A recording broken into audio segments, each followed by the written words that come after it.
World-famous billionaire, engineer, and entrepreneur Elon Musk raised an extremely sobering question during a recent recruiting event for his neurotechnology company, Neuralink.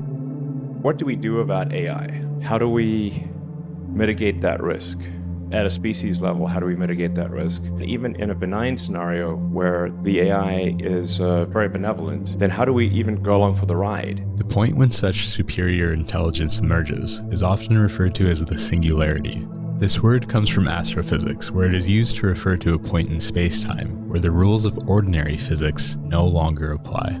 Originally, the term was coined by mathematician John von Neumann in the 1950s and has since been popularized by futurist Ray Kurzweil. Some experts believe that once machines surpass human intelligence, they will be able to improve themselves at an exponential rate, leading to a potential superintelligence explosion. This would allow them to solve problems and create new technologies that humans would not be able to understand or control. Some experts believe that the singularity could lead to a utopia of abundance, where machines would solve all of humanity's problems, while others believe that it could lead to a dystopia, where machines would dominate, control, or even eliminate humanity.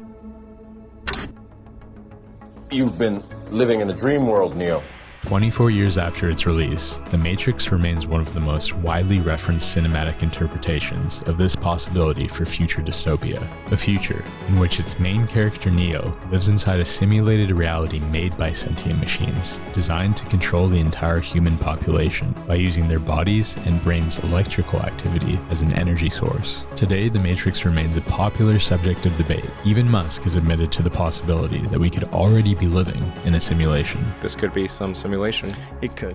Either we're going to create simulations that are indistinguishable from reality, or civilization will cease to exist. Those are the two options. Regardless, one can't deny that with each passing year, it becomes practically impossible to ignore the subject of AI. AI software trained on massive datasets are now able to perform tasks that were once thought to be the exclusive domain of humans. From analyzing vast amounts of data in seconds to making real-time predictions and decisions, one can't help but wonder, are we getting dangerously close to this singular point of no return? If so, what can be done to avoid it? Musk's answer to this question is to become super intelligent ourselves by merging with the machines. And whether you realize it or not, this process has already begun. We rely so heavily on our phones and computers to interact with and understand the world around us that they are basically extensions of ourselves at this point. Since 2016, Musk and Neuralink have been rapidly developing the next step in this process, a complete brain-computer interface, or as Musk calls it, the link. In order to understand how the link works with the brain, we must first understand the fundamentals of the brain itself. The brain is divided into different regions, each with its own specific function, such as the cerebral cortex for processing sensory information, the cerebellum for motor control and coordination, the hippocampus for learning and memory, and the hypothalamus for regulating the body's vital functions, such as hunger, thirst, sleep, and temperature. The brain is made up of about 87 billion nerve cells called neurons. Tiny gaps between neurons are called synapses. At these connection points, neurons communicate with each other using chemical signals called neurotransmitters. Neurotransmitters are released in response to an electrical spike called an action potential. This enables the brain to process and transmit information throughout the body, allowing us to think, feel, move, and sense. Fundamentally, this process has been described as the entire human experience itself. So, what if we could record and decode this activity in our brains and use it to our advantage? In what ways would it change our human experience?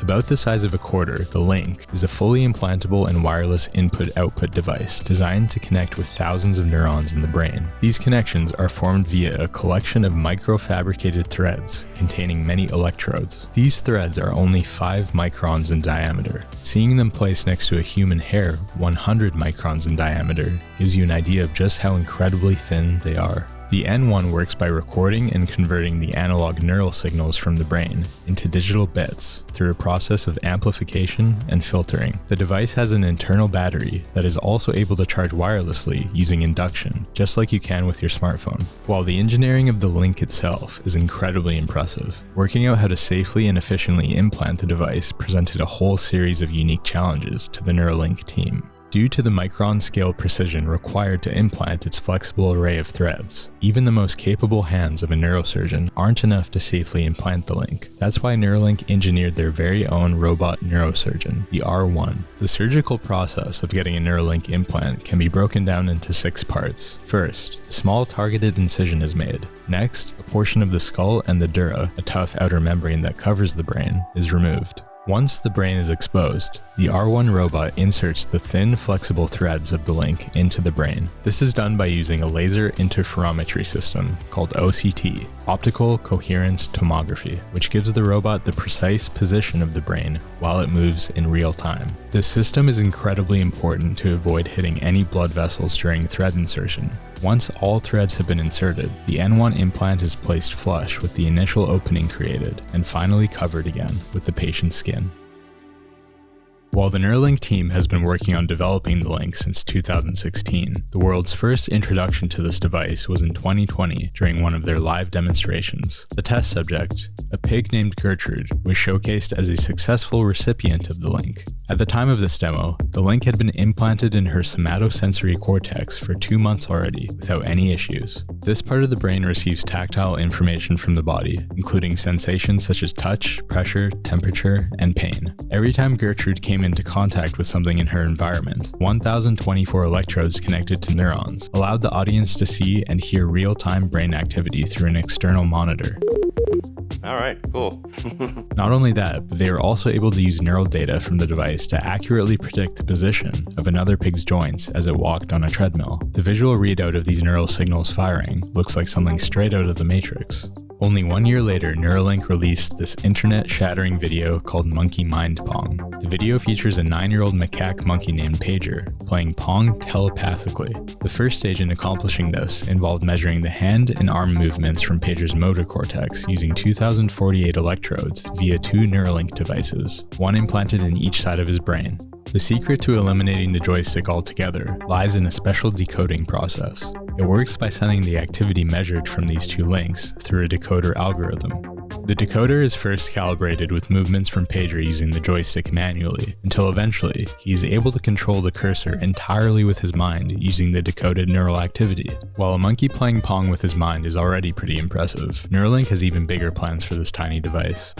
As stated on their website, the initial goal of this technology is to help people with paralysis regain independence through the control of computers and mobile devices. It's important to note here that Neuralink hasn't actually tested the link in a human subject yet, so many of the predictions surrounding its future potential remain speculative at this point. However, Elon remains optimistic that if everything goes well, the link will one day be able to restore mobility to the paralyzed and vision to the blind, as well as transform other treatments for brain diseases like Parkinson's, epilepsy, dementia, Alzheimer's, and even psychiatric conditions like addiction and depression. Other astounding use cases predicted by Elon and his team include early detection of fever and stroke, and, of course, telepathically summoning your Tesla. He even goes as far as to predict that one day we will be able to use the link to make a backup of saved memories, and not only have the ability to replay them, but also download them into a new body. Elon has famously said, Prototypes are easy, production is hard.